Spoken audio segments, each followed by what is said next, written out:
Hey, we are here this afternoon or this morning for Wide Awake with the lovely Wide Awake who's got some more information to share with us and to have a nice chat.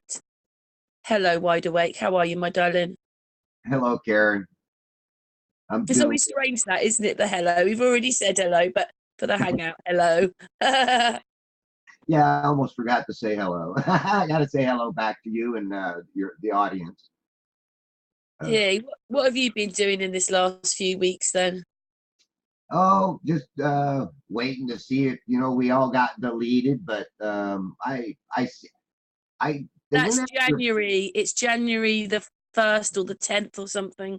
Yeah, but they have deleted some channels, and I think they went after some of the ones that I don't know. I guess they consider it hate speech when you talk bad about some group of people. So they went after those people. So yeah, I mean, if you talk bad about one particular religion over another, then somewhere down the line, YouTube's going to frown on it, and that's one of the reasons why I kind of stay out of that kind of a They conflict with. wide awake. So my real concern was I've listened to the CEO talking, and basically she's not looking at any of anything coming in, like the news, the politics, anything that's coming from big businesses. They're not monitoring any of that stuff, only what the people say. So Yeah, that's so biased to start with, because obviously I put a video out the other day. It's not on Sun and Moon, but I could see Hillary in Nancy, right? yeah, And I filmed it and I got a bit irate. I was like, the CEO of YouTube needs to sort this out, but she's not going to, or they're not going to, because they're accepting, and because they're being paid to accept all that. The only ones they want to control are the people. yes, they do, It and really is some military thing. It is. It is. I'm sorry, it is. I think so too. There's something more devious going on than what we even have knowledge of. I don't know. There just does seem to be this thing when the world does start waking up and people start realizing that they've been really lied to on a major scale. It does arouse the soul, and it in a sense it makes you angry, but in another sense, you got to keep your cool about it. You got to keep your wits because Only you know because it's so biased before we even start. Like, it's the people giving us the stuff they should be monitoring. No wonder all these news and politics can get away with what they want, because nobody like YouTube's going to do anything about it. And the reason that we're talking about YouTube is a very big place. It's got its own TV station. A lot of people prefer going on YouTube than watching television now, because they just pick what they want to watch. And so if it's always biased from the beginning, then how fair is that? Yeah, I hear you. I hear you. Plus, they can delete you without even an explanation. I think that's really weird. I do too. I do And too. I tried to get the chief executive's address the other day, and they wouldn't give it to me. He just said once, because I realised I'm trying to tell him, and he goes, "Gosh, that's a load of." Well, he went, "Wow, that's a load of problems." And then I started talking, and then he suddenly went, "Oh, well, what you got to do is you've got to report it individually." But if I report everything individually, there's no I don't mean power like that, but there's no power behind my emails or my complaints, because it needs hundreds of people to complain about it, not just me. If Yeah. like the CEO took notice of it and said, "Okay, I'll look at a few of the videos," then it might have a bit more weight to it. So I was trying to get to her, him, Yeah. whoever Oh, they are. it's like me too. I've never had a community strike. I've never had a strike. Yeah, I got a couple copyright things, but they said it would be blocked in certain countries, and it didn't really have to do nothing to it, and it was like they just put on there got copyrighted music, so it was like no big deal. So it's not like I got a copyright strike. It's just like, you're using copyrighted material, so they can put a ad on it if they want to, right? So that's fine. I They take the revenue from the ads. That's what that is. Yeah, and I don't care. I did have somebody say, "Oh, I thought you didn't monetize your channel." I don't, but I can't stop YouTube from throwing a commercial on it, right? Do they? When you're not monetized? Yeah, that's what I had somebody tell me. So I Wow. had no idea because I've got like ad block, so I don't get the ads. Let me see if I can share my screen. Let me see if this Yeah, comes up. it's over to Wide Awake now. Okay, is my screen up there? Yeah, it is. Okay, so we can see my screen. All right. So I'm gonna let's see. We love it when you get to the screen Wide Awake. We know what that means. Let's see. All right. I want to kind of let's see if this is the one I wanted to show. Yeah, this is kind of the one I wanted to see if I can get it going again here. We just had to have a technical problem. Well, I don't know what happened. Wide Awake shared his screen and my computer went funny. So we got my screen up, right? And here we go. That's Hey, it. I can see it now. I can see. Wait a minute. Oh, that's it. We're there. okay. Yay! Yay. Yay! Hey, We're I there. think it's the same as last time. I don't understand. But well, you know what I liked about this video was the mirroring, and you know, this is something that we see all the time. Well, I do.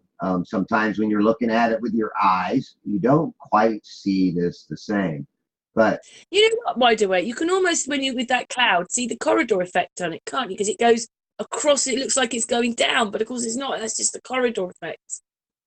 yes, it's just like looking down parallel lines. You know, the one, whichever line you're closer to, you're going to say you're standing on the bottom line. Of course, your top line's higher, so it's going to look like it converges down to the bottom.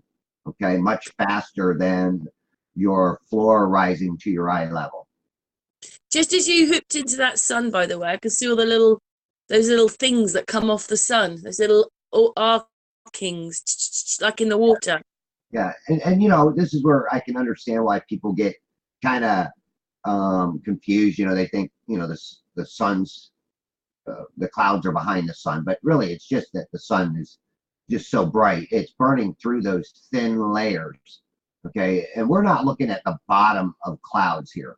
We're looking at all the sides of the clouds going all the way to the horizon, not the bottoms of the clouds. I mean, any idiot could know that, you know, if you watch the clouds go away from you, when they get to the horizon, you're actually looking at the side of the cloud, not the Also, Wide Awake, people don't realise that they think they're watching the sea glistening, but yeah. that's not.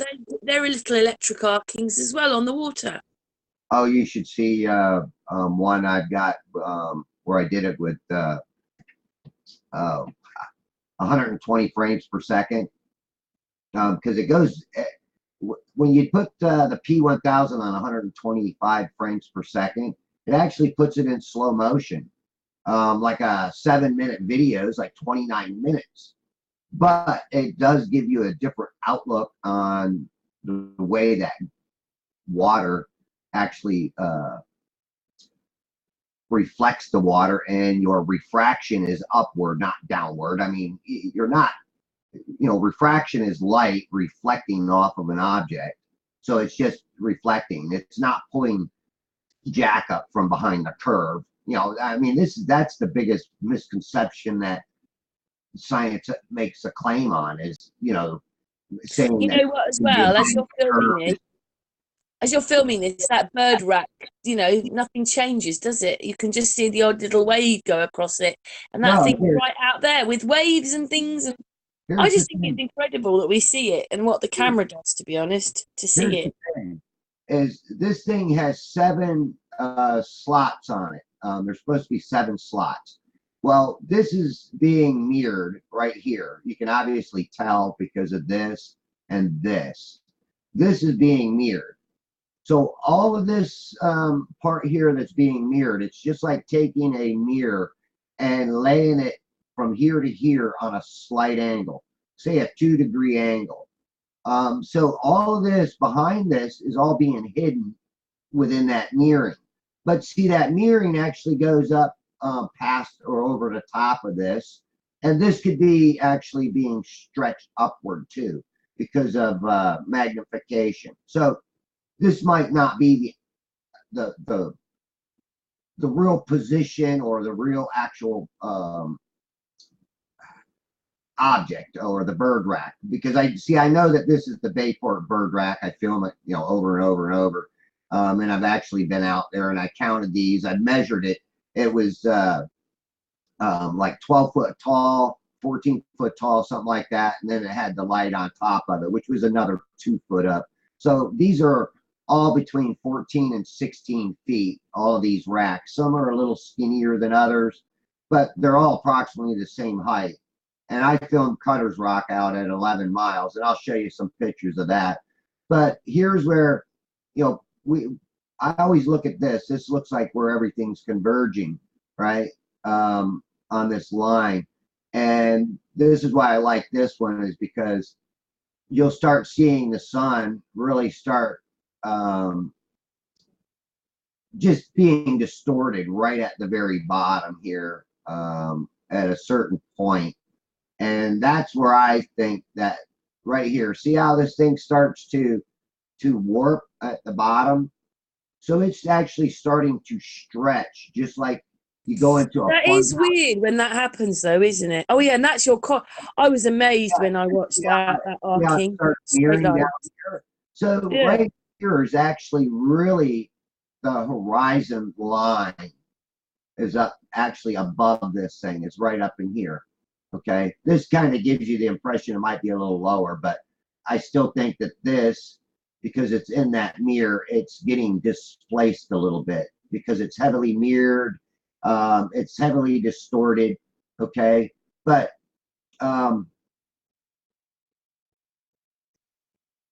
if you go into a fun house and they got those mirrors, right? They're concave mirrors, and if you walk toward it, you will literally vanish. Your whole body will vanish. It'll mirror itself upside down from you, and then you'll just blend in together.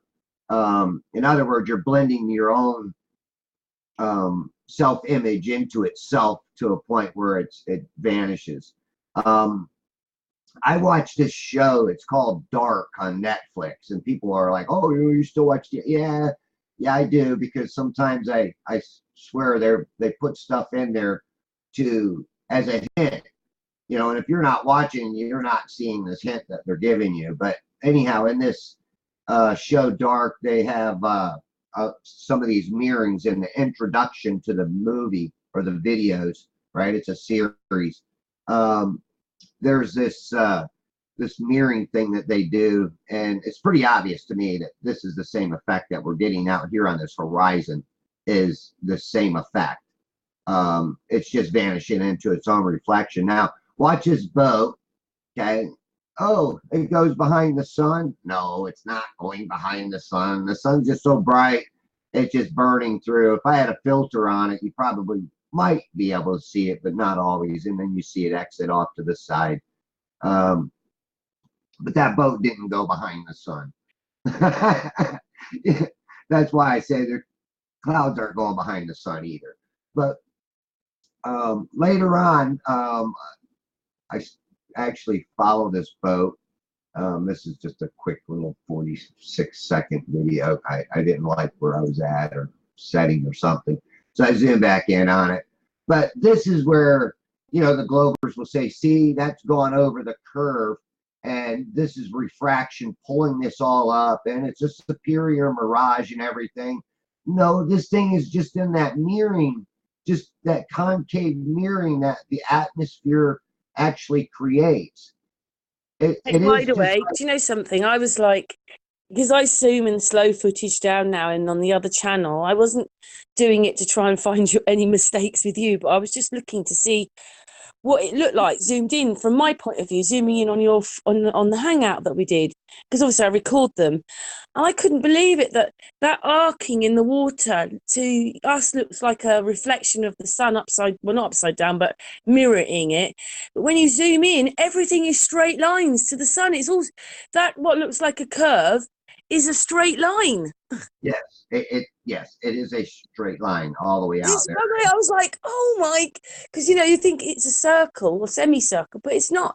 There, if anybody blows up, just where Wide Awake was showing you the sun meeting sun, have a look, blow it up, zoom it in, you'll see it's all straight lines. Carry on, Wide Awake. Yeah, and this is the same effect that we get when we're looking at those mirrors in the funhouse. Yeah, it's the same effect.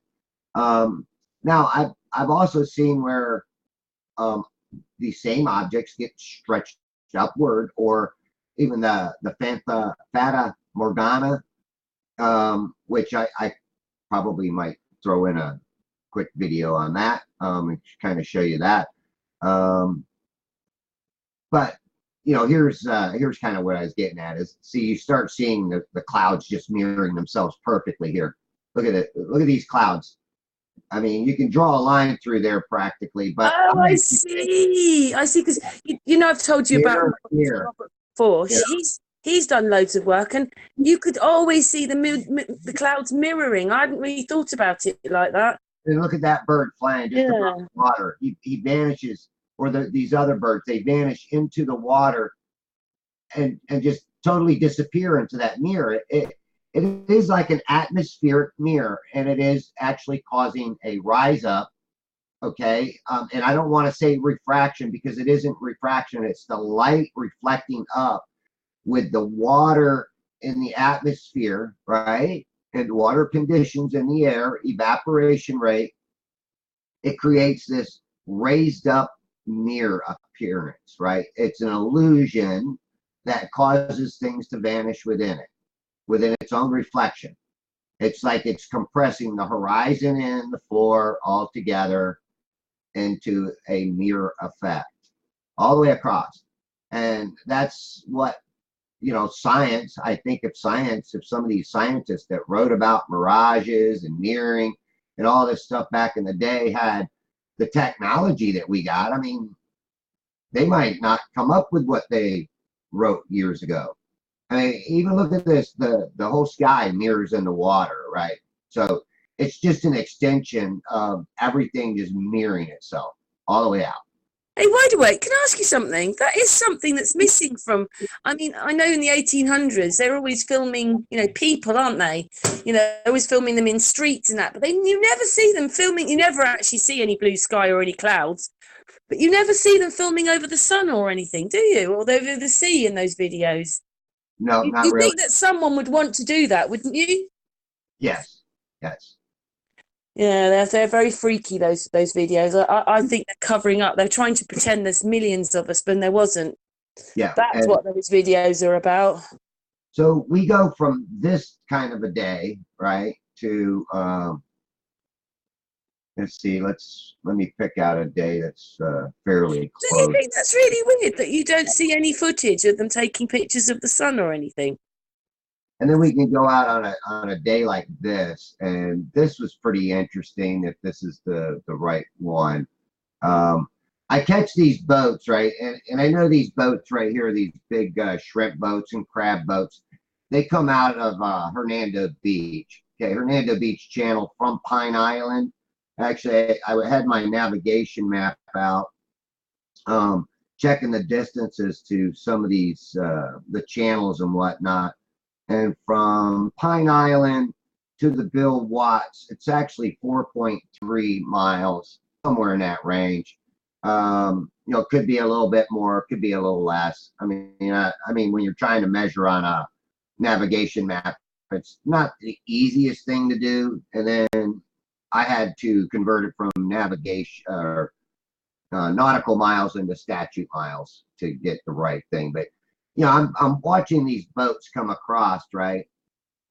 And or actually observing them, I'm following them. I love tracking these boats, and just seeing the different effects on them.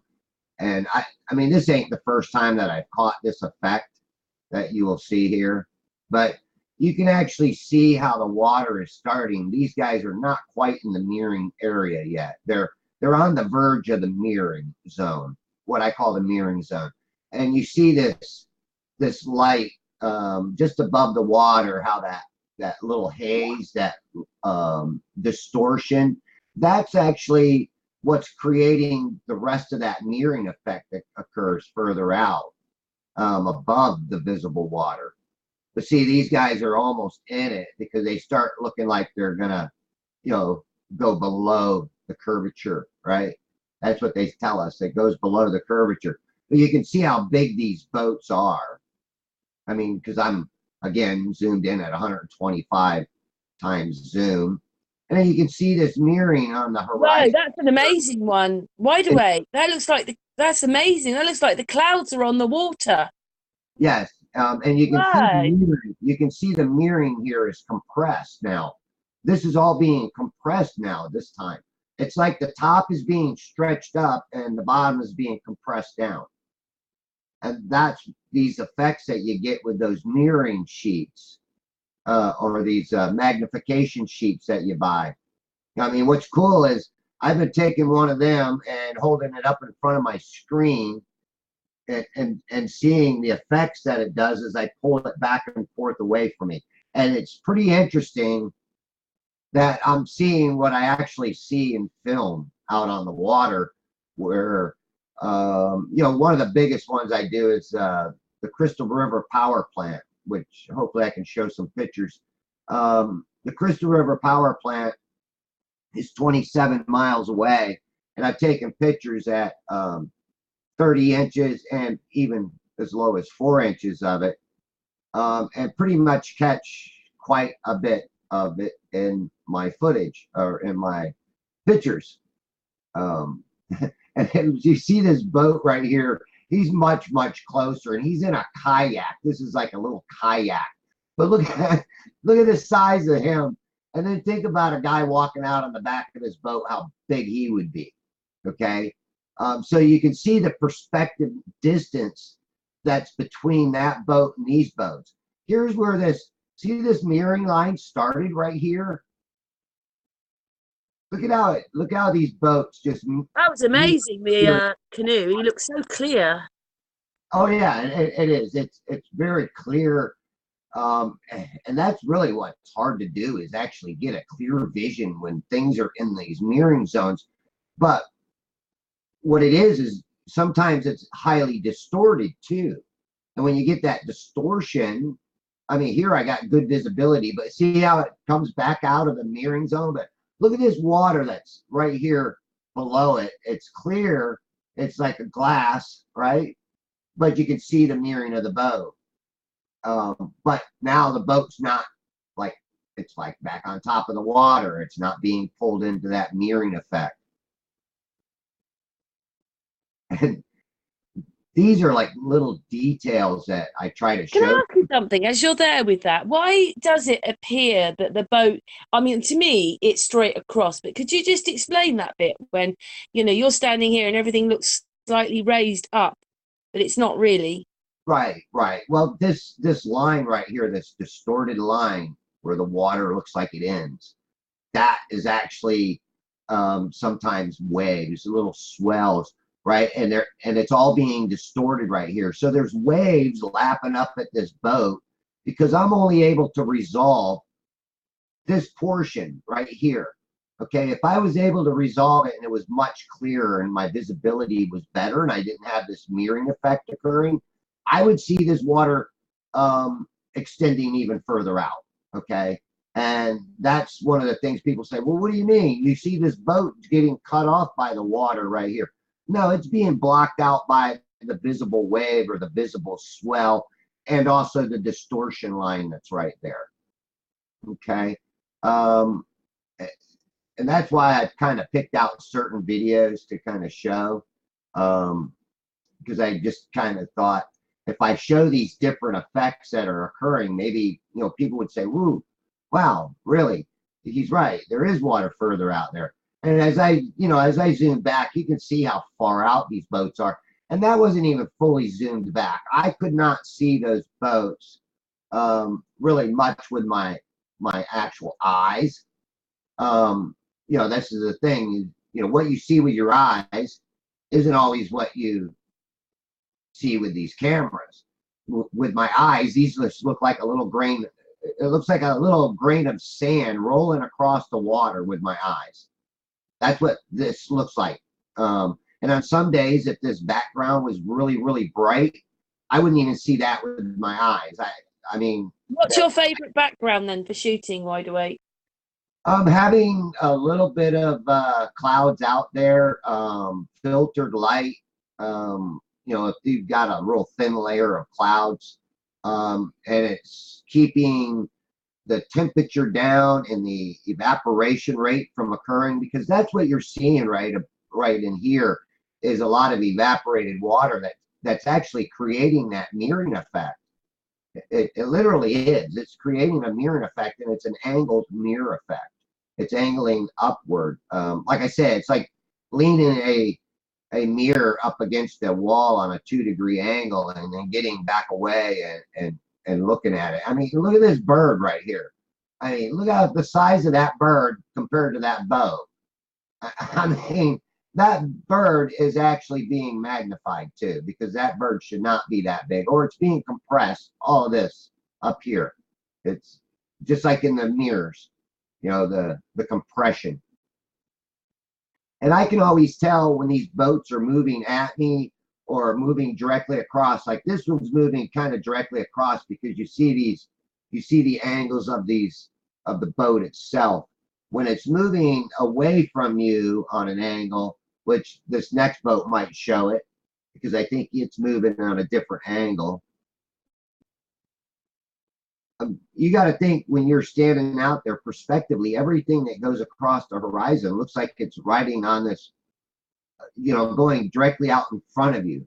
Now this one, you can see a little bit of an angle back here. You see this, actually, let me pause it. You see this right here, right? And then you see this right here. So I know he's actually going more on an angle away from me than coming directly across my line of sight. The other boat was pretty much this lined up with this, so it looked like one, so that way it was going directly across. I hope people follow that. That's like little details that when I'm out there, that I look for, that tells me whether or not a boat's going directly across my line of sight, at an even pace, or an even distance, or if it's moving away and getting farther and farther away, they will move on a different angle, and you will see that in the back of the boat. But just to kind of show you that eventually, here's one of the racks out there. I'm not sure which one this one was, because I kind of moved along real quick. But sometimes these racks just stand right out off the water with not any issues. But all this is actually where everything's being compressed, and this is the mirroring underneath it. Right here is actually the compression line. So all of this is just getting compressed into this little sliver of water. It's like the angle of the mirror is not as angled. It's kind of hard to explain, but it is angles. We got to think about angles, and where everything converges. Yeah, it's kind of wobbling around in there, isn't it? Sort of thing. Yeah, I mean, and then again, you look at this bird that goes by, and the distance between that bird and this visible water line, right? So okay, you can tell by this right here that I'm actually low to the water. And some people will say, well, how low are you? Well, here, this is me all the time. This is a little corner that I like to get into at Hernando Beach. Also, you notice this particular day I had my infrared camera out there, doing some video. I've been working with that. I'm having a hard time with the focus with it. I got to learn how to use the manual focus, which I haven't had a lot of time to play with it, but I'm getting better at it. So eventually I will. Yeah, you need to have classes with those cameras. I just don't think I'd be able to cope with all the functions. Yeah. Now I'm going to jump ahead. This is the same day, and here's some these boats still going by. Now this is after that. Um, this is the same rack that I was showing before, but this is after the sun actually completely vanished and the light's kind of fading away, so you're not getting as much of that reflection right here off the top of the water, which again, it's still compressed. Everything's compressed right here. Don't ask me exactly why this is doing it. I think it's an optical effect that occurs where compression does happen. Just like walking out on the street, you know, or driving down the road in front of you, you see these mirages that are occurring, and they're just mirroring effect or optical mirror effects that, you know, a car in front of you might drive into it and totally vanish, and then as you get closer, you know, the mirror vanishes and hey, there's the car again. You know, it's same difference, same difference. But these are like on a constant basis because all the weather, the hot, the air, the water temperature, all of this is having an effect on our vision. It's an obstruction of vision, right? Altogether. I mean, no matter what, no matter how you look at it, it's an obstruction of vision in a certain area, and it's usually within this area, this certain zone that's around these racks. Okay, this whole area is being obscured. So again, I look at the size of the birds, the distance from the birds to here, and then I say this right here is 16 feet tall, you know, 14 to 16 feet tall, including the light. Okay, and somebody might say, well, why do you see this so much clearer? How Well, far out is that? How far out is that bird rack then? um, if this is the one I'm thinking it is, this is like 8 miles, 7, 8 miles. Let me see. I think that's the North Rack. It would be from Pine Island about 7.19 miles. Can I say something to you, Wide Awake? I think I know what kind of happens. This is on land. I went to Silbury Hill. It's a video I can show you. It's actually was on Sun and Moon, but it's actually on Unscrambled at the moment. Basically, we were standing at the pyramid, right? There was a field between us and the pyramid. But when we walked back to the car park, which was about a quarter of a mile, we all looked over, and the pyramid now was 4 times the size it was. It looked absolutely enormous. It had grown in size due to the fact that we were further away from it. How does that happen? That was on land. Yeah. That's what's kind of happening in the water. It's the same thing. That's why people can see the things, because it's when you stand back, it's making what is there come to you bigger. It comes bigger anyway. It just Yes, does through this it lensing thing. it magnifies it. Now, you remember at the beginning of this, I was showing you what. But because you can see it and there's no curve, there you go. Even if it's mirroring it in a bit and making it bigger through this mirroring thing it does, because it did it with the pyramid, you know, and it's doing it to you. You can't see, you can still see the bird rack. Okay, here's that same bird rack that I was showing Yeah. before when it was in the mirror, right? When it was earlier in my footage, you've seen it was in the mirror and it was all kind of distorted, and you could see this mirroring here. Well, 1, 2, 3, 4, 5, 6, and there's your 7th one at the bottom. And there's a little pole that sits here, and then there's a sign right here, but that sign's maybe 100 yards away, maybe less. I was just recently out there again on my boat, and you know, I tried to show with the cell phone footage that sign ain't right next to this rack. It's actually, you know, back away from it. It's closer to Pine Island than it is to here. But I mean, well, it's closer to this rack than it is to me to the rack. But it's between. Oh, I'm going to say about 100 yards away from this rack. This sign is. So it does give you the appearance it's right next to this to the rack, but it isn't. And like I said, once things get out of the mirror and it doesn't start mirroring, Now this actually, if you ask me though, it's magnified. It is magnified. It's much bigger than other times that I've seen it. I've seen it compressed. I've seen it stretched. I've seen it in the mirroring, and then I've seen it where it wasn't even there, that you could not see it at all because of the mirroring effect that was occurring. Let me go to another video.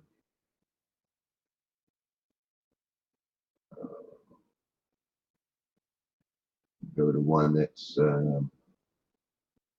see. You go to this one. Yeah, this one was a good one. Okay. Again, we do see this effect occurring right here, where again you can count these 1, 2, 3, 4, 5, 6, 7, and that's the whole thing. But look, I mean, just actually look how much bigger this thing is. I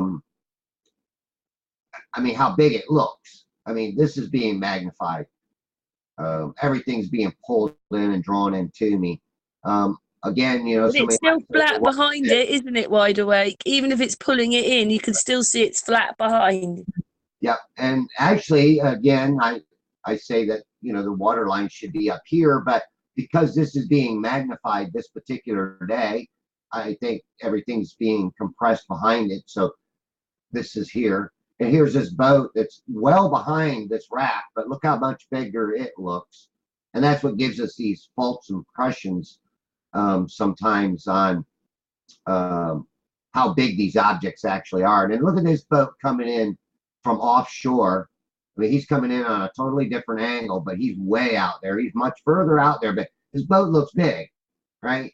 And you say, well, where's the back of it? Well, it's being hidden in the water and the wake of the boat and everything else. I try to show that in one of my other videos, how a wake of a boat will actually block part of that lower hull out anyhow as it's moving. You know, most all boats ride butt heavy anyhow, because that's where most of its weight is, the engine and, you know, storage and everything's in the back of the boat. Gas tank, you know, fuel. So all your boats, most of its weight's going to be in the back. And then when most of these boats take off, they create a wake. So that wake will be higher than the bottom of the boat, which in turn will block out the boat. Ships do that, you know, big, huge ships. And people are always telling me, oh, you gotta go film big ships. Well, I have. And I see the effect that occurs and why you can't see it, because number one, most of these big boats or ships, they're in big swells. So some good electrical arkings then. Yeah, well, yes, this is all that brightness just it's smearing everything. You know, this is that light. I think light distorts too. Light also distorts objects, right? Especially when it's in the mirroring area, it will definitely distort it because it's distorting the mirror. All that light reflecting off the mirror, it just gets distorted, and then it causes objects to be distorted. So this isn't like the clearest, best visible day, but it does show you that you can see stuff way out here that's much further away. And that's why on these particular days, I'm able to see Cutter's Rock, boats way out there. I mean, again, here's boats, you know, and people say, well, that's not water. Yeah, that is water. And that's why you see the boat you see the boat in it. Other days, this just looks like it's all mirrored out. And when it's mirrored out, you wouldn't even see that boat. I mean, this is a boat that's way out there. Again, yes, I think it's being magnified, brought in closer, so it just appears bigger than what it actually is. But you can actually see how it's even creating a wake. It's distorting the water. The water is moving right here, right? And that distorted water is blocking out the boat. So when you got all this distortion blocks out. And even the object itself is distorted. You see it's wavy. And somebody say, well, you're out of focus. No. You can only focus so much on a distorted object. And again, I get these Yeah, sometimes not just these that, little you're fish. zooming and that's so far away, and you're having to, like zoom in on this little tiny thing. Yeah.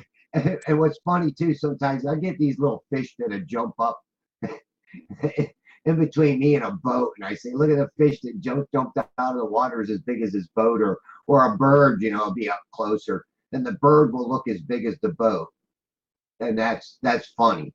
And here, look at this boat, compared to that boat.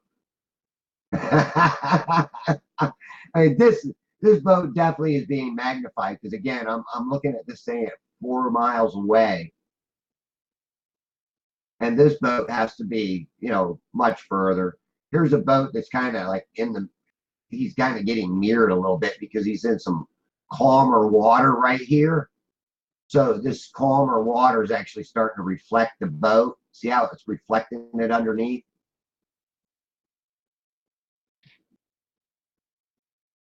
And here's In reality, when you think that that boat is that far away and you can still see the reflection on it on the water from it in your camera, it's quite amazing, really, isn't it? yeah, and this is really funny because this is Billy Steele's rack. And Billy Steele's rack from Arapica or for Pine Island, that's where I'm filming at right here. Or not Arapica, the Billy Steele's rack is 8.8 miles away. And that boat, I believe, went behind that 8 mile mark. So this boat is out 8 miles. And also, when you looked at that rack, it was like compressed flat. And this apparently is getting compressed or something here too. It's not quite as compressed as what I've seen other objects, but that might have been hidden in the light too, just like this is kind of getting hidden in the light. But let's see if I kind of hold the boat still. You can see the wake that the boat's making too in the water back here. Right, you can see that this boat is creating a wake. And look at how it's mirroring underneath it here, how it's all getting distorted. See, he's right in the area where on other days where the water, it's really, really bright and everything's being magnified even more, he would have already been gone in that mirroring effect. I mean, that's one of the things in some of my older videos, I show where I'm tracking a boat and it'll go out and it'll start mirroring and it just vanishes into its own reflection. But then on a really, really good day of visibility, like this day was, as far as I'm concerned, as far as visibility goes, I was able to see much further than normal. And maybe, uh, this really wasn't as good as I wanted You it. just said about the mirroring effect that is in the distance. How does that affect what you're taking then? Just asking with the sun. How does that, if the sun's already in that mirroring effect, but you can still see it? Yeah, like here, you see this little edge right here and it curls in, right? So I really think that everything is getting like stretched up out here. This is being magnified, which when you magnify things at different levels, okay, because this is the way I look at the atmosphere. You see all these different layers here. Well, you got different magnification layers going all the way out and to a certain point, and that's what magnifies the sun sometimes. That really makes They look a bit like steps in the sea, don't they? yeah. And sometimes the sun absolutely looks bigger than other times. I mean, absolutely to me looks much bigger. Being that I'm a Floridian and I do a lot of these observations, I mean, not only with the camera do I see that it's bigger, but with my own eyes, it's like, wow, the sun just looks huge tonight, and that's because it's going through all of this, these clouds, these thin layered clouds that we see above us. And everybody says, well, when we're talking about these chemtrails, right? Um, and they want to say they're actual contrails, right? Contrails of what? This is another thing too. Why aren't I seeing the bottoms of these clouds getting lit up right here? they say that's what's lighting these clouds up, but why ain't I getting these clouds lit up?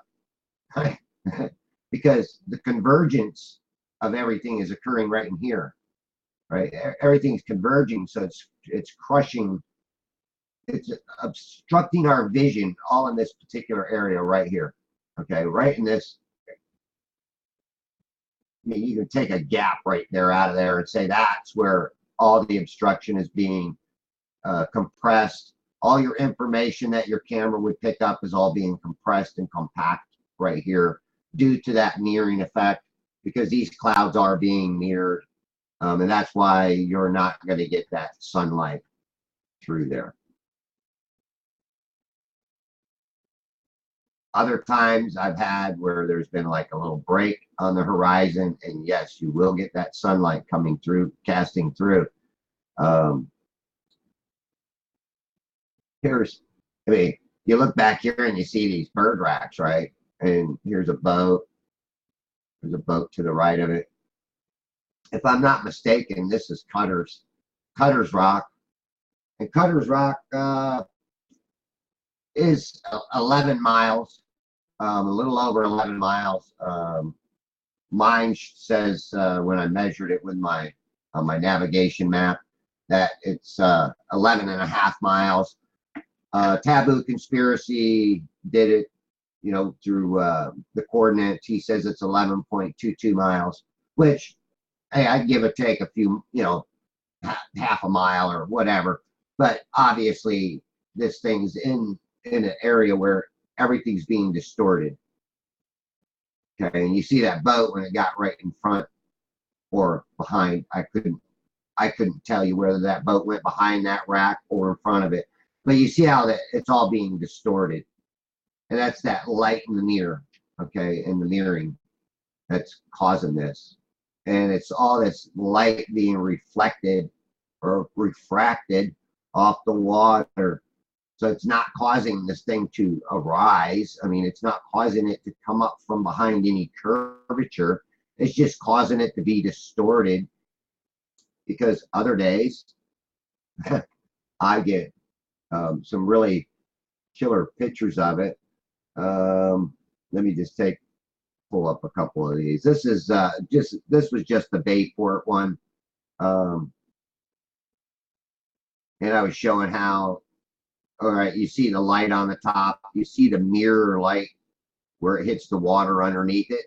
That's because this water is still able to mirror, right? And then that light, just like the sun, right, comes all the way to your feet, comes all the way to you, or as far as the light source itself can stretch itself across the water. Okay, because sometimes that light just doesn't have enough you know, brightness to stretch all the way to you. And you see that even when you're watching the sun, right? You'll see it come to you. And then at a point, that light can no longer stretch across the top of the water. But if this water was curved, it would be cut off somewhere along the line here, big time. It's not. It's not. It's that light's coming all the way to me. And then here is Cutter's Rock, not zoomed in, but you can see that it's way out on the horizon. And again, that's 11 miles out. I'm doing some long exposure pictures on them, and then some not. Again, there it is. There it is. As I zoom in, I have to give it longer exposure. And then here's another one with by the way, we didn't see the last one. This one right here. We're seeing your screen with all the pictures in. Oh, I'm sorry. That's it. I was only for the very last about minute. There, they're back now. Yeah, you can see it. Bring it back to here. Okay, yeah, here. Here's. I'm sorry. I pulled it down to the other screen and I shouldn't have. But you see this light. This is like, you know, this is the reflection, and then here's the light, and then you see it coming all the way to my feet, or as far as that light can project itself across the surface of that flat water, right? If that had a big curve in it, And again, this is I only, like that one, Wide Awake. That's a good one, isn't it? it's only 3.5 miles away, remember, but still it's there's got to be, if there's a hump in there, then that light would not project all the way to me, and it does. And that's what I was going to show with, well, here's Cutter's Rock. And Cutter's Rock is way out there. It's way out on the horizon. And that's just its light. And it's not strong enough to reach all the way out. But you can see the reflection on the water right here. Again, it's 11 miles. And remember where my camera was at. I do all these from a real low perspective. Most all of mine are from, I go out there and I keep my camera set on the 28 inches most of the time, and just set it up on that corner. And then, the water might be down a foot, maybe 2 foot at times. And I account for that. But when that water is like up to the seawall and my camera is pretty much level with the water on the other side of the seawall, I'm only at 28 inches. And I've had that happen many times. But let me click over here to these ones. This again is the Crystal River Power Plant, and it's 27 miles north of me. And I'm taking these pictures, and of course I have to do some long exposures in order to really get them. But you actually see the lights in the parking lot. You see these are other towers here, and there's a smokestack back here. And what I do, is I can put them in a program here, and let me see if I did a couple of these. I put them in a program where I can highlight them, and It doesn't look 27 miles away, does it? no, it doesn't. But here you see this light, right? You see this light coming across the water, right? Now it can't reach my feet because it's just being casted for such a long distance, okay? I mean 27 miles, and it's still coming off the light's being blocked by this land here, right? I love that. I love that. Well done, Wide Awake. And the water line is in here too, but you can't actually see it.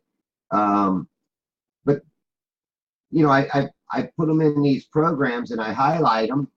And when I highlight them, I see these same effects that I see. And I say, well, I should not see this coming across bendy water. I should not see this coming across the ball. And of course, you look back here and you do see kind of a little bit of a mirror effect occurring in the atmosphere above here. Are these being magnified? I believe they are being magnified to a certain point, yes. Now, here's the funny thing is like my pyramid thing. Like I stood back and we all went, look at the size of the pyramid.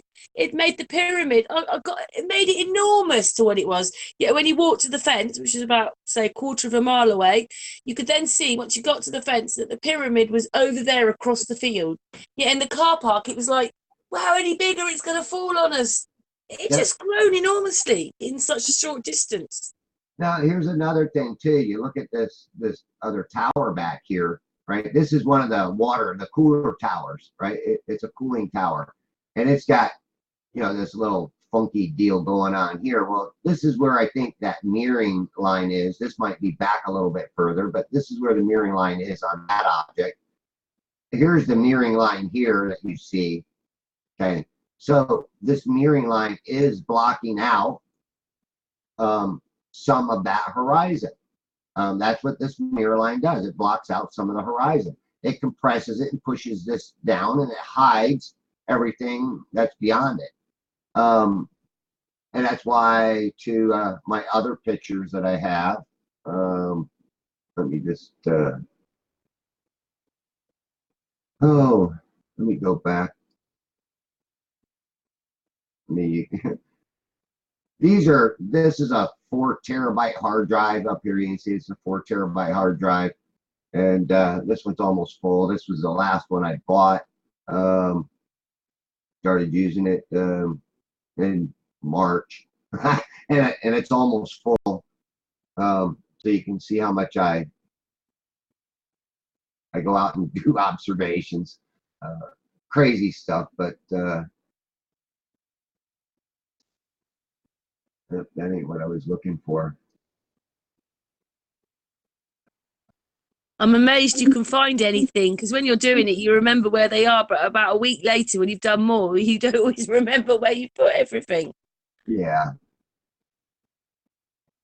Well, here's here, let me go back. Let me go to these ones. Because I think this is let me see which one, what this is. Oh, okay. We'll get to that one later. But these are pretty cool right here. Let's kind of go to this one. All right. This is one of the racks out there, and that one's Billy Steele's. And the way I can tell is by this sign right here. This sign is like always in the same spot when I'm filming. So because I try to film from the same spot, so I get used to these little markers that tell me that right beside this sign, and there's another sign just like this to the left over here. But this is Billy Steele's, and again, Billy Steele's is like 8.34 miles from Pine Island.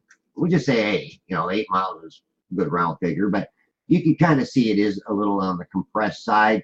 And I think it's like when it gets compressed, it gets wider too, just like we see in those other mirrors. You walk up to them, it makes you short and squatty, and you walk up to another one, it makes you long and skinny, right? And these mirroring effects that you see in the fun houses, well, that's what's kind of happening here. But you say, well, what's this way up here? Well, is that actually where the water actually is? Well, I'm going to take into consideration myself that there is this mirroring effect that's still occurring. So I won't say that that is the actual horizon. I'll say half of this is. This gap. Do you find that frustrating that you can't quite pinpoint it because of this refraction and mirroring effects? Is it frustrating, or you just accept it because that's the way it is? Nope, I accept it, but I also know that it's everything is a converges, horizon. Everything converges. The water converges to the sky, and the sky converges to the water. And this gap that's, say, above this bird rack, right? This is the Billy Steele at 8 miles, right? Everything above that is being compressed or even stretched, and but it's nothing getting pulled up from behind the curve. Can I ask you something, Wide Awake?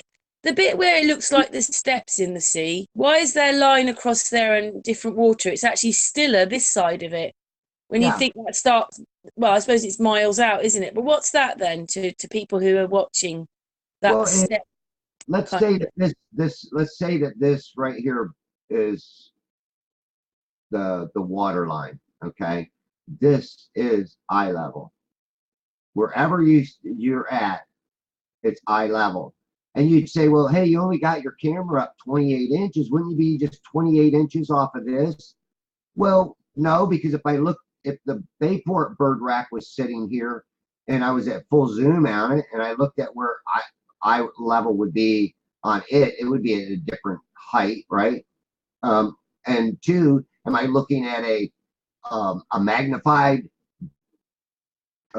Bayport rack that would be right here?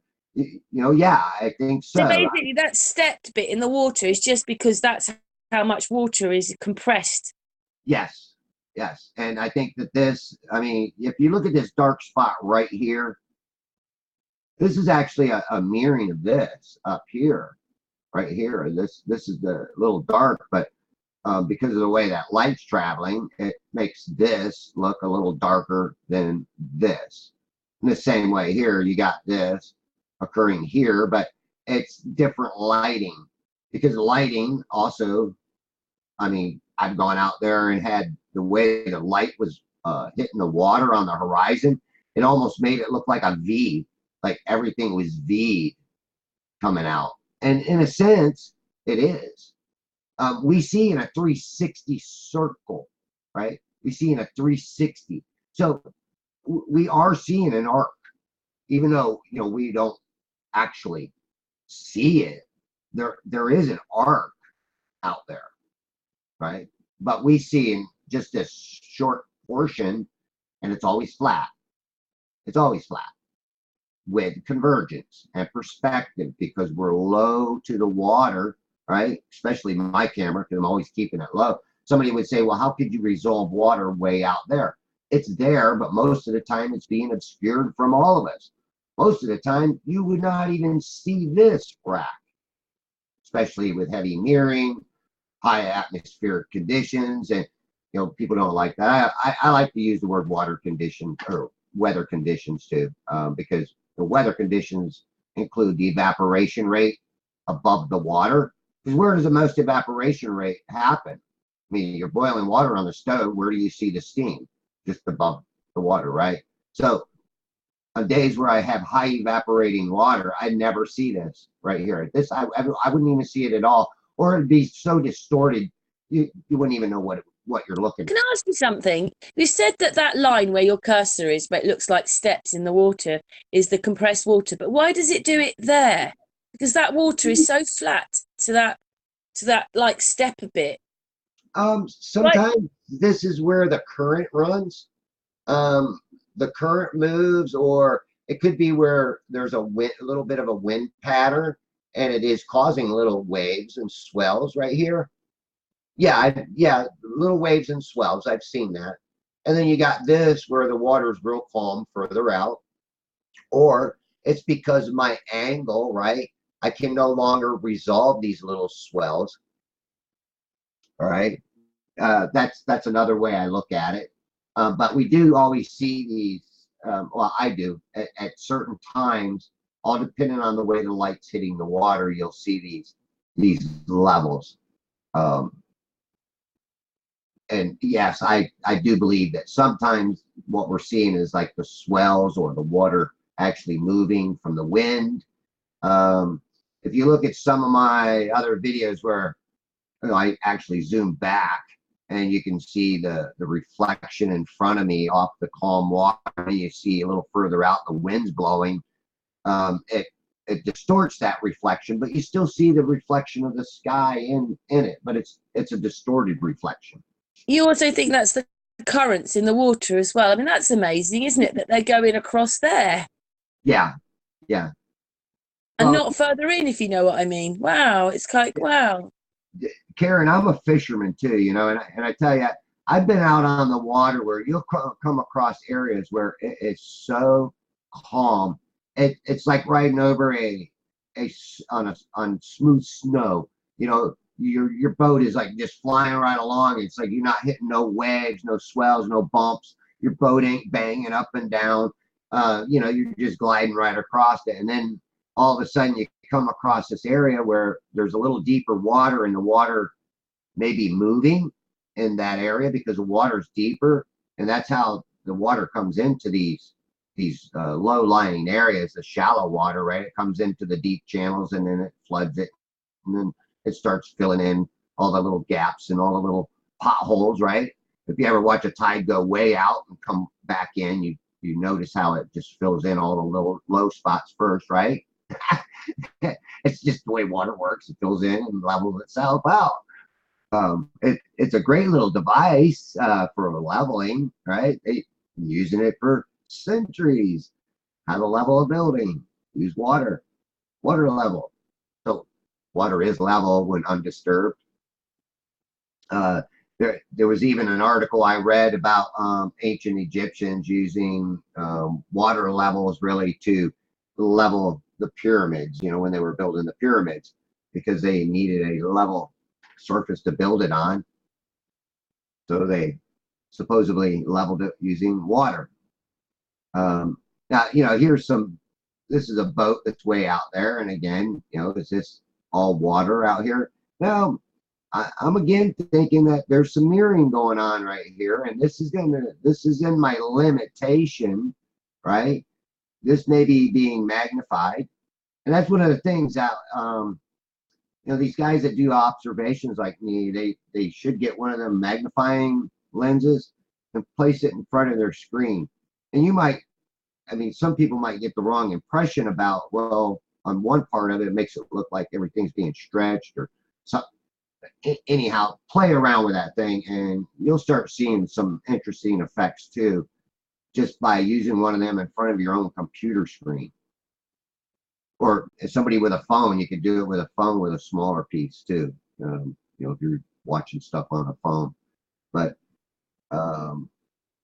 these optical effects are what create. Wait, that looked like a police car going across the water. It does create this very big illusion of curvature. The curvature is an illusion. To me, after doing all my observations for 3 years, going back and comparing footage from one day to the next day to the next day, I mean, there's no doubt in my mind that what we see is an optical effect of curvature. It has nothing to do with pulling something up from behind a curve. Yes, it's possible to use mirrors to pull things up, hide things, but what I see is more of convergence of mirroring effects, and not because there's a curve out there and it's pulling something up. And what you mean by that is, because it's a mirror effect, if there was any kind of curving or concave or anything like that, you wouldn't be able to see these things in the distance. No, either they'd be curved down or they'd be curved up, and I think being curved up, it would hide it. Now when you look into, again, I think I mentioned to you that off screen that when I look into the way the water comes from the Gulf Stream waters comes down around, on the east side of Florida, comes around the tip of Florida, goes around toward Mexico and does this big loop back to the tip of Florida. And that's kind of the way that water comes in. It's like a swirling pool of water.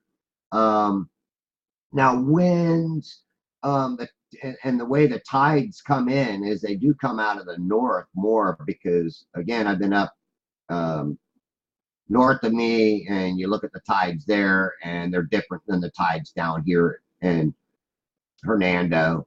And then if you look at the tides of Hernando compared to Hudson or Pasco, they're different also. So we got these different tides, right? So where it might be high in Citrus or Crystal River or up towards Chassahowiska where I fish, and Bayport, it might be lower.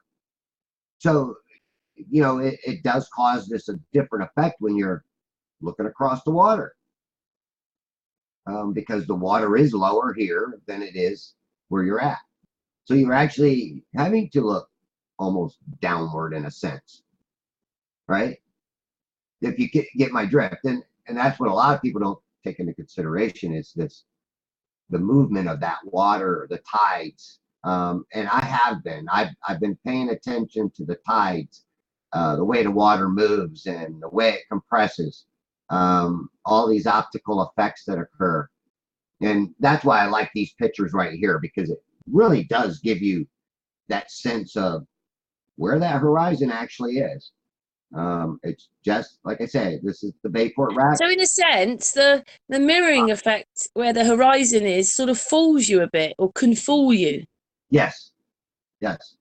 And this is where I had determined that my eye level is just above the Bayport Rack is my eye level from Pine Island, where I sit on that wall at 28 inches with my camera. That is where I figured it. So I am figuring part of this in as being a mirror, just a little portion of it above the water right here.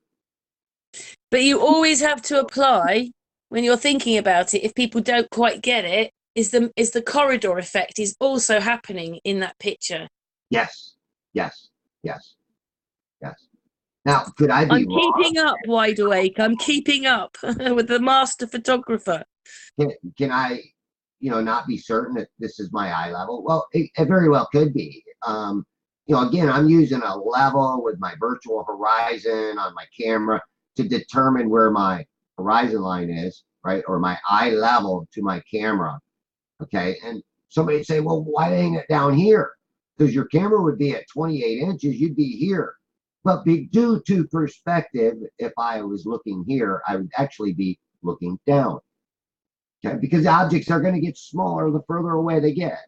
So I'm not actually looking here. I am actually looking above here. I mean, it's it is hard to explain and hard to get that across to people that that's actually where I'm looking at.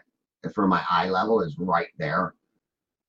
And again, there's this whole area. I'm going to say between here and here that these effects occur, and yeah, it does affect up here too. So there's this big area right here that these optical effects or optical illusions occur and give you the impression that, again, most people get the impression that it drops off. It's a curve, right? But no, no. Um, just think about having a flat level surface, right? Say it's 3,000 miles long and you got a 400-foot building 3,000 miles away from you. What do you think that would look like? You wouldn't see it. You know why? Because it would be so small, you just would not see it. Um, I liked a video Ron Mann. I told him to call himself or James Mann. James Flat Earth Man. His last name's Mann, Mann. And I told him he should go by, Flat Earth Man. Do you know what's oh, almost annoying though? Because I understand what you're talking about. I've sat with you on quite a few hangouts now and listened to you, and I told you I zoomed in, so I kind of know what you mean because it is a corridor effect even to the sun, and it's all straight lines. But it's a real shame that there wasn't another bird rack in the distance right now to show people. Do you know what I mean? Because then where that bird rack is in the water, if you've got one behind the other, yeah. I know you've got the boat, but you know what I mean? Just right in the middle there. If there was another bird rack, it would explain it because the bird rack wouldn't be up there. It'd still be down in the water. How about this? There's the Bayport bird rack, or excuse me, the Cutter's Rock bird rack. That's the 11-mile bird rack out there. Wow. So where I was saying that there's that little sliver right there that is where everything's kind of getting mirrored. You see the mirroring, you see that light being drawn to you, stretched to you, right? And there's a boat right here. And that boat, if you look at it, you're saying, well, where is part of it, right? Well, it's kind of in the mirroring. It's in a little bit of a mirroring effect here. Or is it the waves blocking out the boat that it's on such a sharp angle? And that's why we don't see this whole thing here, too. Because that rack is 11 miles out. And I'm not at full zoom either with this camera right here. This is not at full zoom. Full zoom, this almost takes up the whole screen, this pole right here. You know what, though? To someone who doesn't understand, that just looks like a wave coming behind it, doesn't it? Yeah, yeah. And part of that, like I said, is clouds. I think this was just two boats passing.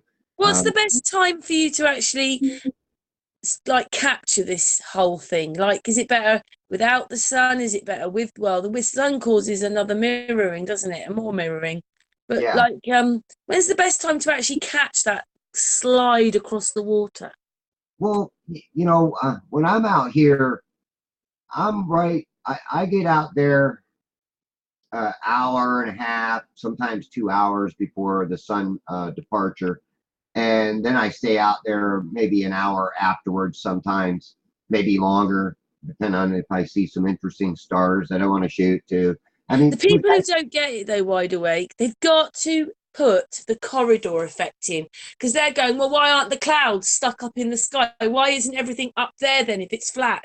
right. Because they don't realize as distance comes in, the corridor effect comes in. It even comes in on a corridor if you take a picture of a corridor in Yeah, front of you. even So at you've got to take that 125 into times zoom. consideration, and then you realize why, because everything is sort of converging in the corridor effect. So, and even at 125 times zoom, we got that corridor effect, right? So how Yeah. far are we actually seeing? Because when we start looking at the distances between, a certain point, and then you go out, just, you can just move out a smidgen, and the farther you get out, the less increments it takes to make a mile. I mean, you might move a smidgen, and that could be a mile. You know what I mean? Or, if I move from here to here, I could have just moved 5 miles right there, just in that little smidgen. Why? Because that's all, like you said, it's the corridor effect, and everything gets compressed into that little sliver that's well out here on the horizon that we, have a hard time actually finding and seeing.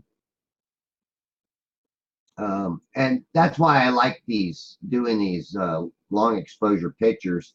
I'd like to do longer ones, but of course, when I do the longer ones, the boats, they move by, and they just look like a big light smear across the water, which you'll see like right there.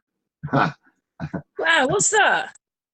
that was a long exposure, and that was a boat. That was a boat's light moving across the water, but it was a long exposure, so it just kind of drug But its even light. that, though, Wide Awake, if that's miles ahead and on a long exposure, it picks up a flat line going across the water. There you go. It tells you it's a flat line out there. Yeah, it's not hard to start figuring this out when you do start questioning it. And then here's either another boat right here. I think that's one of the racks, and this might be a rack, or that one could be a boat off to the side too. But you also see this little thing right here. I don't know if you can see it or not, but that could be a boat without a light on it. I can see it on the Hangout, but you know what? By the time it's uploaded, you always lose a little bit of quality. They may not see it, but I can see it. Can you just Yeah, put your cursor right on top of it? yeah, yeah. And these little things like this are really what Wide kind of. Awake. Do you just put your cursor right on top of it so they can see where? Oh, Oh, you've, I can go back. yeah, just so that Is that one it? I think it's the That, one. that was it. That one was it right here. That's it, that one. Yeah. Put your cursor right on top of it. Well, there's that little light there. I think that's a boat, and then right There it is, here. there. So that's where it is in the water, and hopefully everybody can see it, but they may lose it because it's just the way the Hangout thing happens. You just always lose a little bit of quality uploading it. But anyway, And I can see it. actually, you know what this picture actually is? This is the islands of Hernando Beach. These are the Hernando Beach Islands, and that's what that is. That's a boat coming out. And the reason I can tell that is because I'm looking at these, and I'd say, oh, these are the islands. These are the islands, and that's one of um, the lights that's set out there behind the island. It's one of the channel lights. I look for these red lights right here when I'm coming in the backside, because I fish way back here in Arapica, and I come in the backside and I look for these lights across my line of sight as I'm coming in from down south from these islands. So it is pretty interesting when you really look at them, and I Can start I ask you saying, something, Wide Awake? Have you ever, like you're filming out there? I don't know what's to the left of you. Have you ever filmed it from the left, like from the left looking across? Can you do that? Just wondering. So we're uh, looking out at it. So we're looking like, say, south to north. Is there any way you can film that across looking west to east or east to west just to see that the different angle of it? Or does it not make work like that? well, if I mean, I can go from the south to the north from Pine Island if I'm if the tide's out and I can get in front of this bush that sits out there, which I have done, and I can go from this area right here all the way to the north side. When I'm looking Look here, at that. see where that light is? Yeah. Um, this little corner that I can film from, and then it's all land. Well, there's water. How many miles do you reckon that is, Wide Awake? Actually, what that is, it's a mullet boat, and he's got his high beamers on because they run around with bright lights on and they gig mullet. So they're out there gigging mullet, and he's coming across this area, and his light's just shining all the way to me. That's what I like about, again. How many miles away do you reckon he is then? He's got to be 4 miles at least. But even that, how that light goes flat across the water. Yeah, when it's curved, right? And they say, oh well, now the light's got to be refracting down, right, and not up. In a way, though, in the picture, it sort of is, though, isn't it? But it isn't. Yeah. And you see this boat right here, right? It's just in the picture, but it isn't. It's straight across. That's an amazing. I love that picture. That's a really good one. Yeah, and what I like doing too is zooming in on them, right? Because I see this and I see this boat that got a long exposure, and then I see this light, and then I see this light. Now, I know that one of these over here, there's another. It's called Arapica, and it's a channel light. And sometimes I pick it up, and sometimes I don't. But on very, very good days of visibility, I obviously can find it. And I've caught that one too. And the Arapica is 9.49 miles from Pine Island. And here's the thing too, and I want to bring this up. Sometimes I can look to my south, and all of this stuff is like perfect. I see water beyond the islands. I see the islands. I mean, the visibility is like really, really good this way. Or sometimes it's not. It's mirroring like mad here. But to the north, I can look to the north, and it's like, wow, I got better visibility up north than I do looking south. You know, it's really weird. I think photographers, especially with P900s, get such a sort of blast all the time by people who want to debunk it and everything. But when you listen to NASA, when you're 200 miles up, you're not supposed to be able to see a curve, which is just ridiculous. Yeah, that's what James Mann, one of his last videos, James Flat Earth Man, I guess. But anyhow, he did one where they said that the ISS, right, is like the size of a football field. So he finds a football field on Earth, on Google Earth, right, and he paints it red, and then he goes up a few miles, and it shows you it from a certain height, right, and of course from a certain height it looks smaller. He goes up higher and it looks smaller, and the ISS is supposed to be what, 250 miles up. Well, when you get up to like 50 miles, you can't even see the little red spot on Google Earth. So if you're up another 200 miles, what are you going to see? You're not going to see no detail of that football field. So it'd be like saying that they should be able to, on the ISS, look back at Earth and be able to watch a football game from up there. Be able to look down and see it. At least it'll look. Hey, Wide Awake, they must have some super duper cameras in there then. Yeah. I mean, it's like the Hubble. Why don't they take the How Hubble? ridiculous. They're going so fast, they wouldn't even see it go past. They wouldn't even see it. If they could see it, they wouldn't even see the football pitch because it'd be going so fast. Yeah, I mean, if NASA really wanted to blow our mind, they'd take the Hubble telescope, point it at us, and videotape 24-hour time.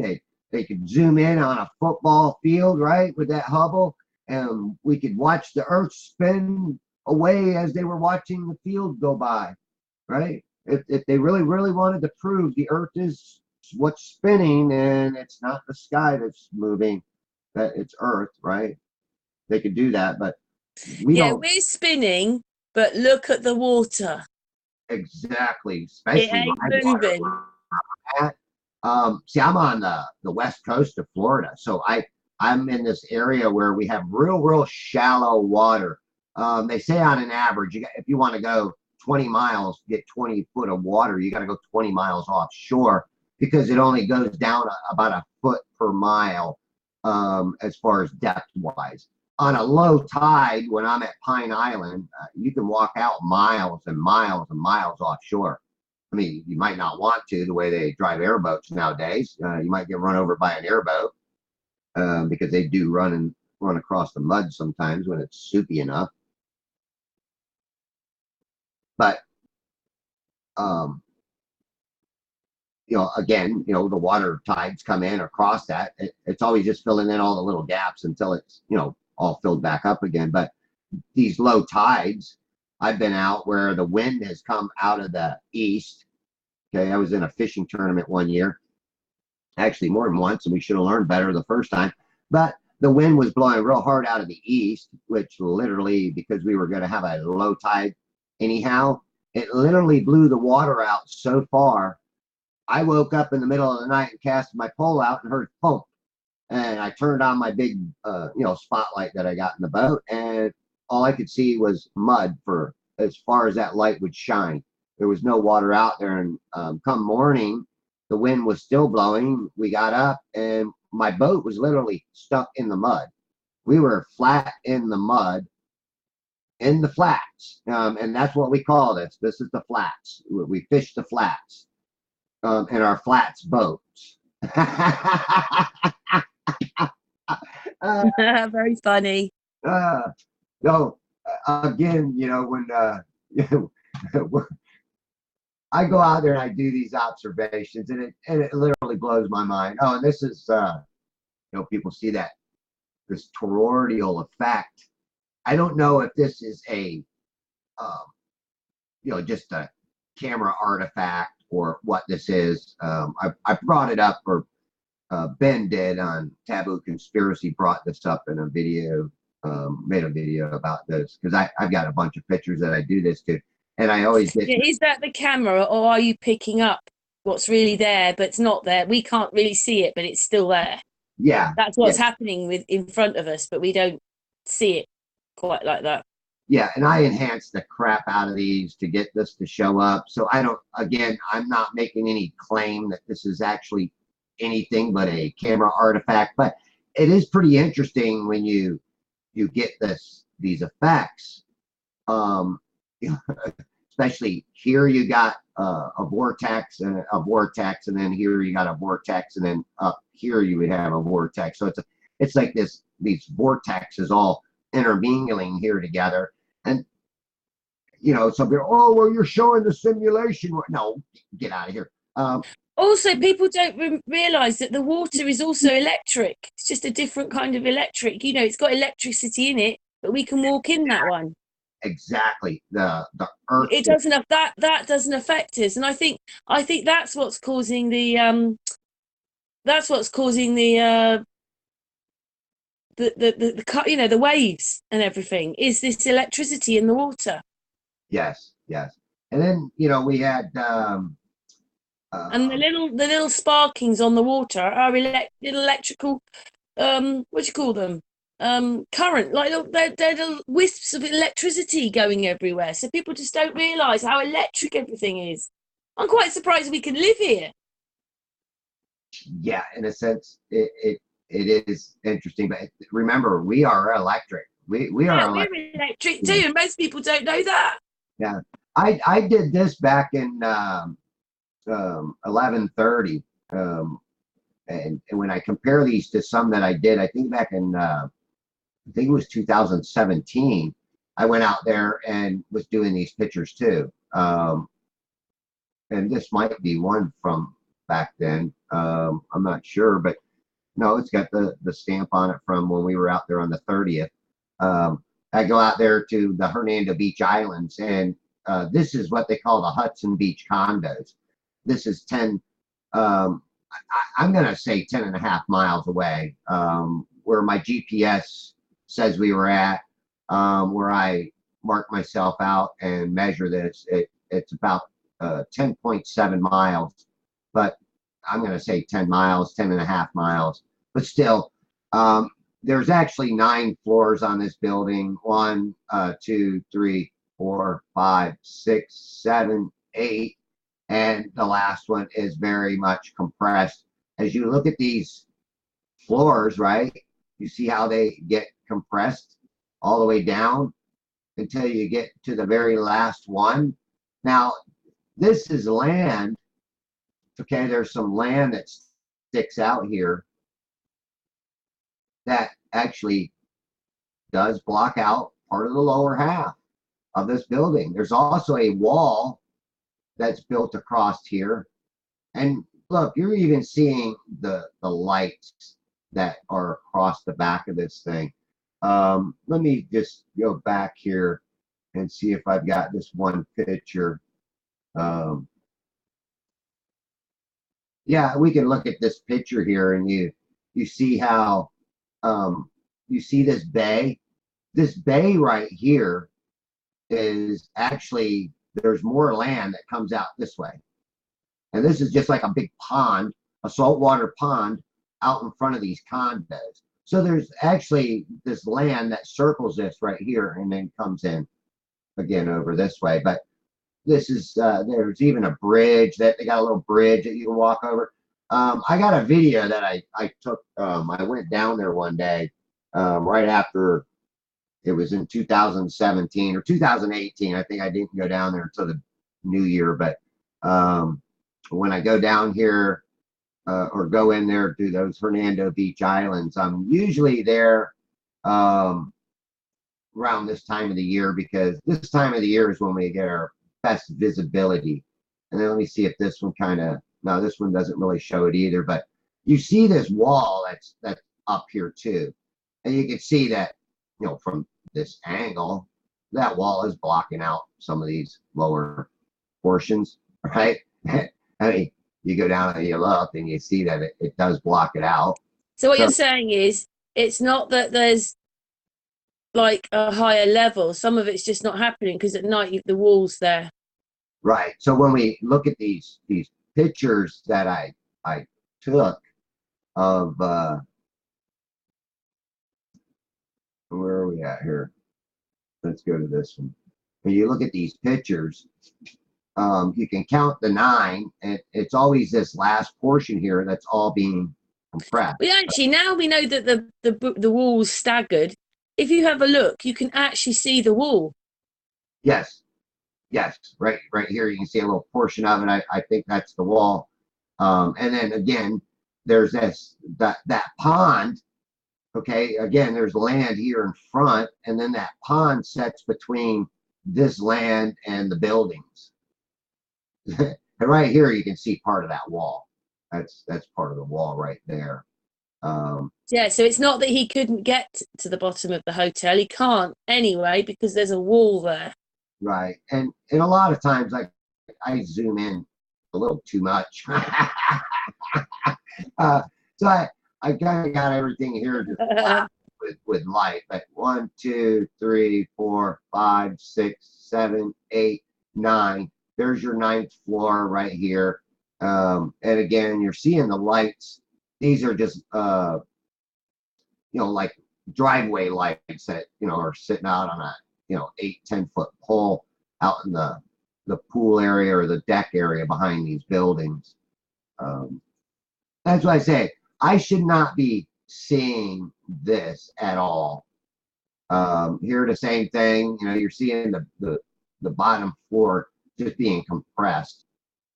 But if this was curved, I wouldn't even see this land that before the buildings. I would not see this land. I mean, I shouldn't even see these buildings, let alone all 9 floors.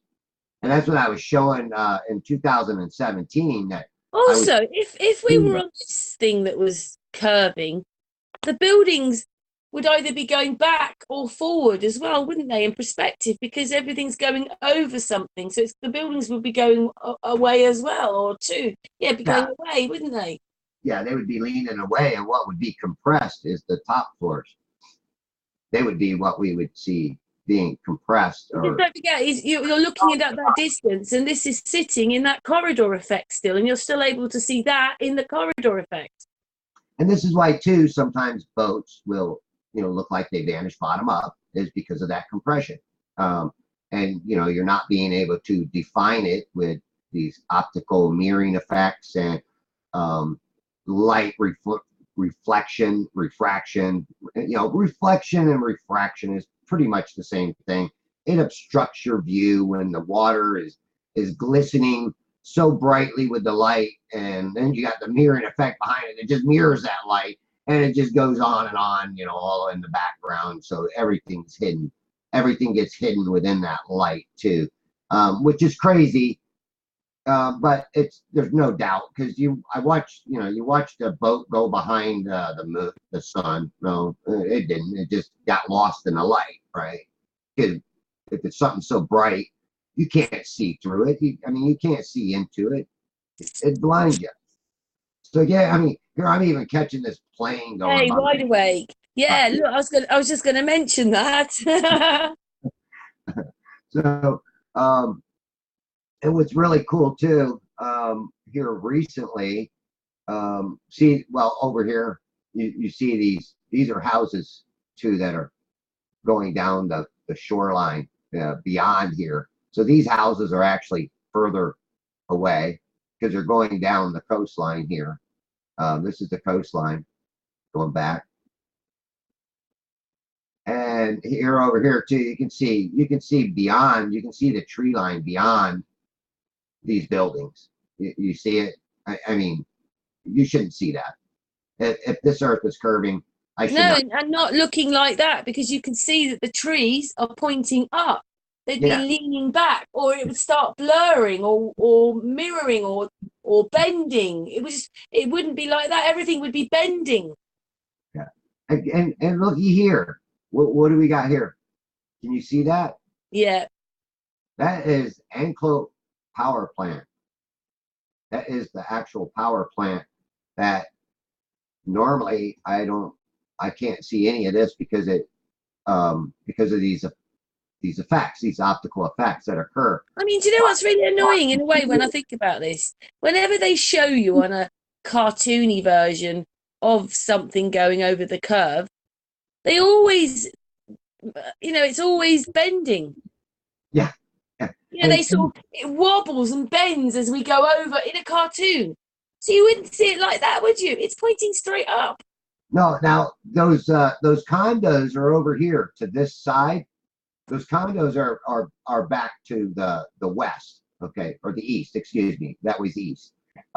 So what you're seeing here is you're seeing the shoreline with the lights along the shoreline, right? You see these lights, right? And you see these lights, you see these lights, and here's this great big tower. I think I know where that tower is actually at. It's down in Holiday. So I am actually, filming seeing Holiday, and then you go further down and you got Anclo. Now everything kind of starts getting kind of lost right here, right? But you can actually see that there's this dark line here, and that dark line is land, and it goes all the way to these buildings. And let me do this. I don't do this too often, or I don't show people this, but let's just kind of scoot over here to the power plant. All right. Here's the power plant. Here's its stack. Here's the building. And there is land that runs out across here that will block out the lower portion of this building. There is land there. There's even a light here that you see. Okay. This is, I'm pretty much seeing all of that power plant. Now, from Pine Island, it's 27 miles away. Because Pine Island is in between Anclo Power Plant and Crystal River Power Plant at approximately 27 miles, both one to the north and one to the south. So I'm in between two power plants.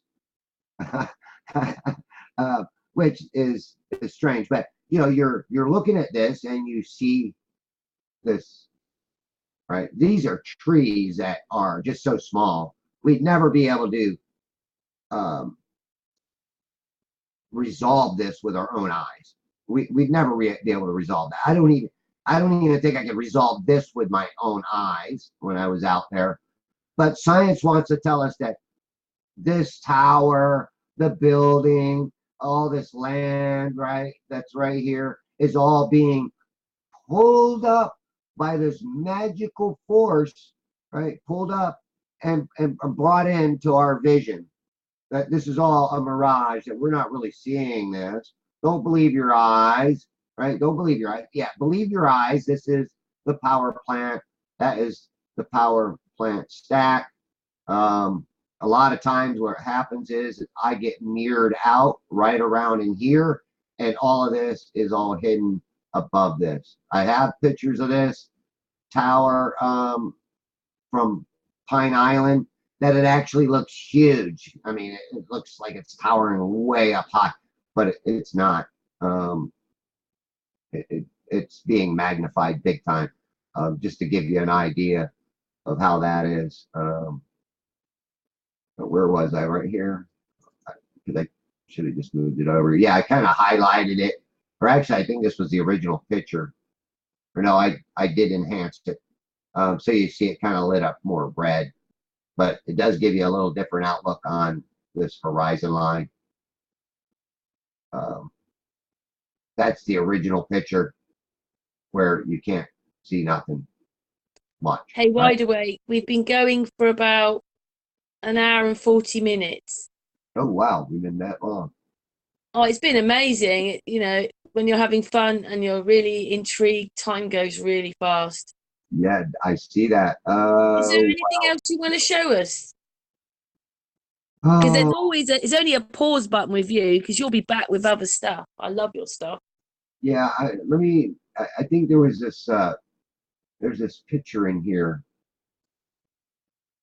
Um, and this one's enhanced. But here's the thing.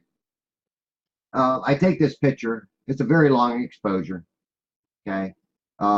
Yes, this is an enhanced version of it. And the only reason I enhanced it was because some of these lights, well, one in particular, did not show up.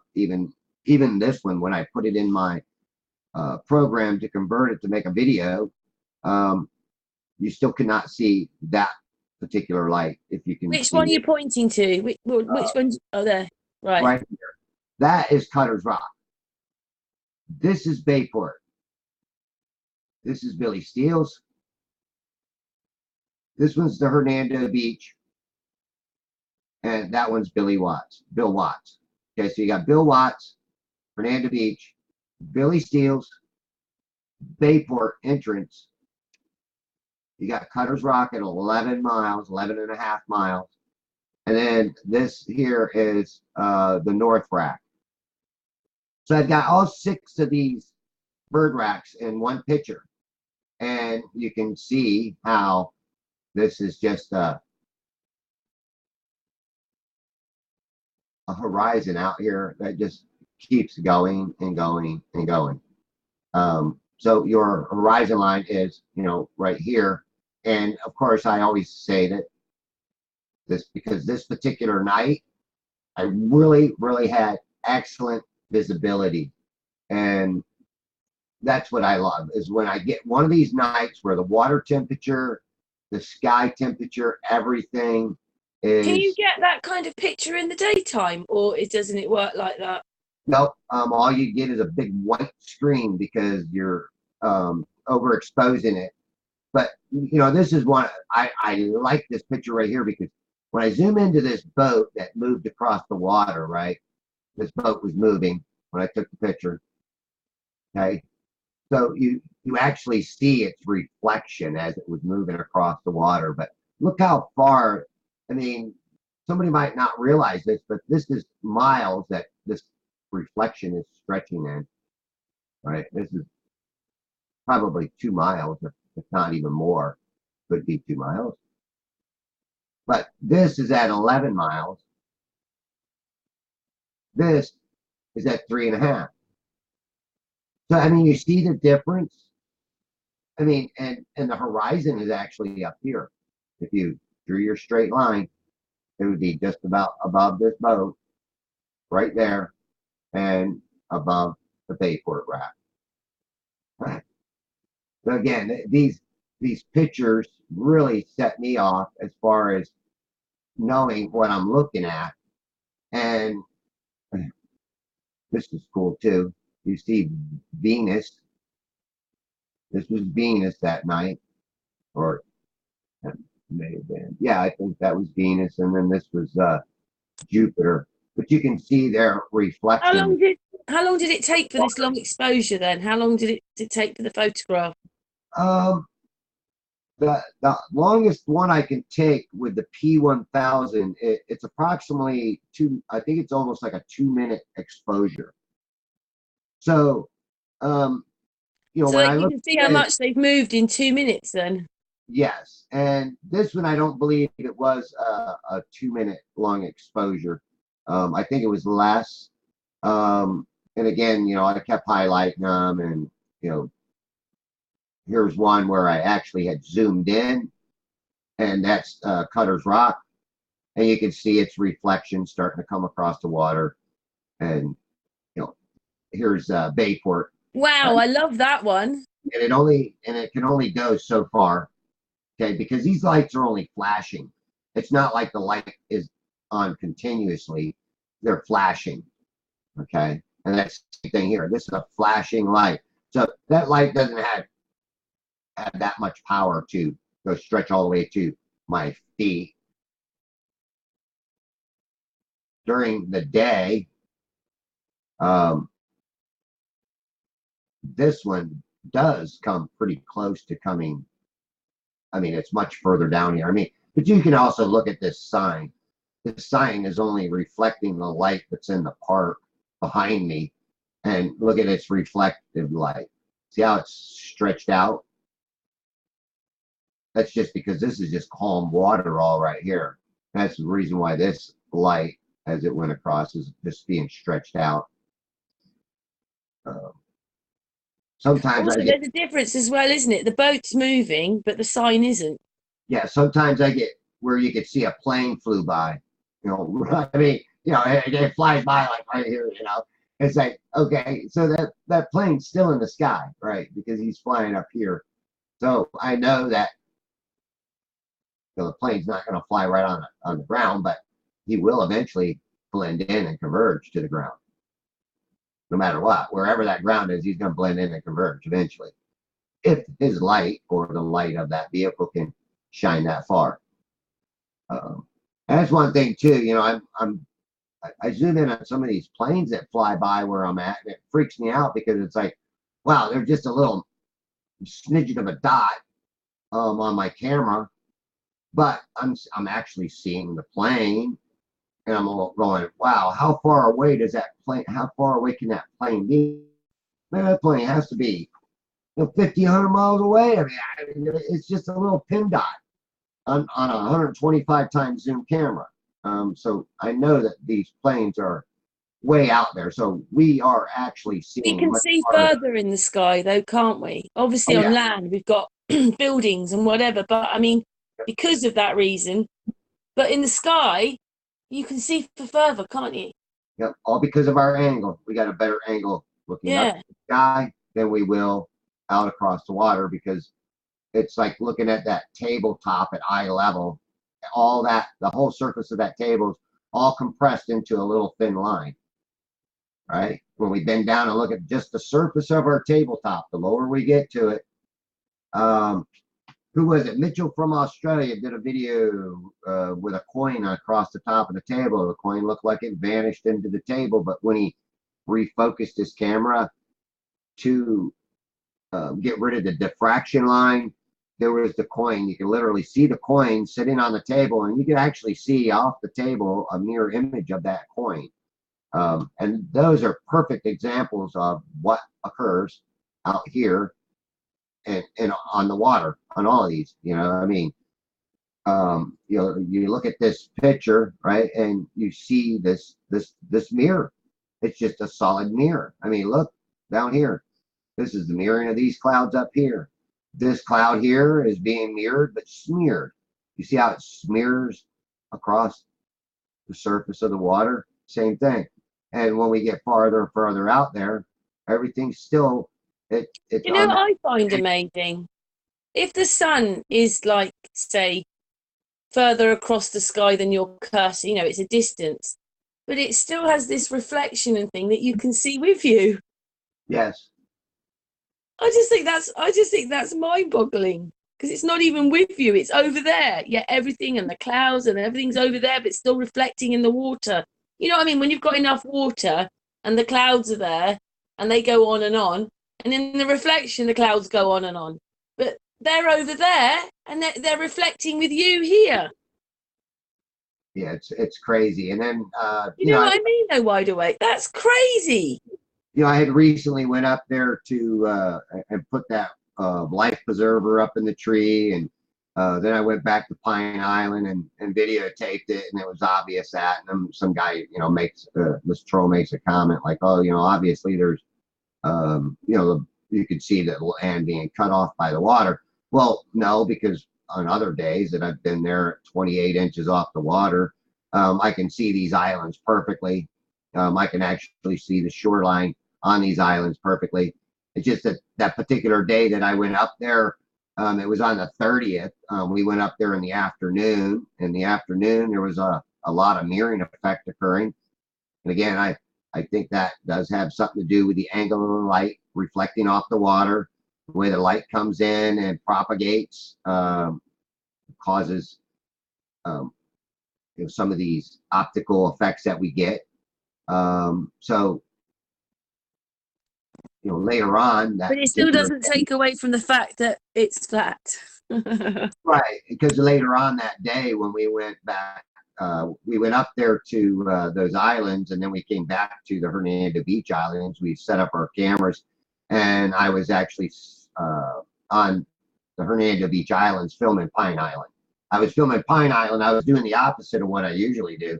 I'm usually filming the islands, but this time I was on the islands filming Pine Island, and you can literally see the seawall, and the park in the background. You could see people walking around playing ball. Yeah, I mean, it's just crazy stuff when you realize that there's no curvature. It's all just made up by, I don't know, if you want to call them bad science, or um, people that theorize. If you want to follow an astrophysicist that just makes theories after theories without doing observationals, and they fly by the seat of their pants, um, and just call it estimated educational guesstimates is, I guess, what you would call it. And you want to follow that and believe that, you really got to be crazy, because if you're going to follow somebody that's going to tell you that they're much smarter than you, and you don't understand, these mathematical equations, and because you don't understand these mathematical equations, we're smarter than you, so you got to listen to us, and don't believe yourself. We're smarter than you, so we got all the answers for you. I don't believe so. I'll stop sharing the screen right now, and Yeah, that has been really fascinating, and I very much appreciate. Yeah, we'll after we've done the hangout, we'll just discuss what the title of this video should be called. But Wide Awake, I love you so much. I appreciate it when you think of the hours that you spend out there filming. yeah, I take a lot of time, and do I do research into light propagation, these atmospheric conditions, and I do my own mirror tests and whatnot. And I got to tell you, it's a real eye opener. Um, again, back when I first stepped into flat Earth, I really just did think it was a big joke, and I really wasn't buying into it, and I sure didn't trust anybody on YouTube because I didn't know anybody on YouTube. So, for me, once I realized what I was seeing, it really wasn't hard to really accept the fact that I'm not living on some spinning damn ball of water flying through space. So, Hey, look who just turned up, wide awake. Patricia. hi, Patricia. Hello. Patricia? She don't have her speaker on. Well, she does, but she's not coming through. We could hear her click. Oh, yeah, there she is. Patricia, we're just about to finish. I'm ever so sorry. I've been struggling to get internet doing. Oh, it's done my head in. I've had to restart. Sorry. Go on, finish. Carry on. I'm listening. Well, you're just come for the best. She's come for the best bit, though. Can I just say, wide awake? Thank you so much for being our friend. Thank you for having me on again, Karen. You know, I enjoy coming on and showing my work and trying to give my explanation for it. I don't claim to know everything, but I do think that a lot of what I'm saying is more bent towards the truth. And I'm not trying to lie to anybody. And another thing is, if I don't tell anybody to believe me, I really do push the issue of you go out and do your own research. We can't start at the beginning, Patricia, and explain what we've talked about. Patricia's have to watch it on the when I premiere it.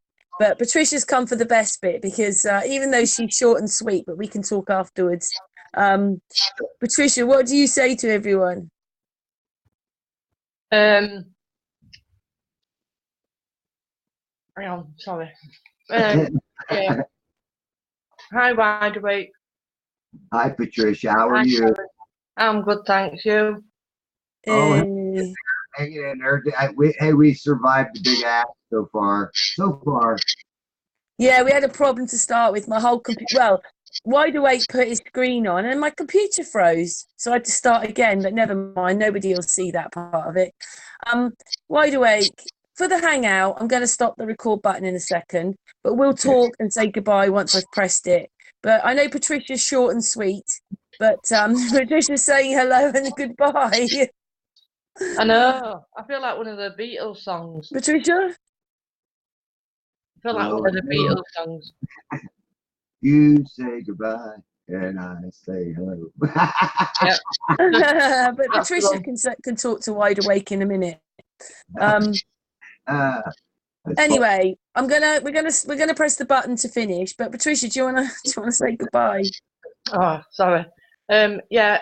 Thanks for everyone for watching, for wide awake, for turning up, brilliant. For Karen for hosting. I mean, she does a lot of work behind the scenes, and I couldn't do it.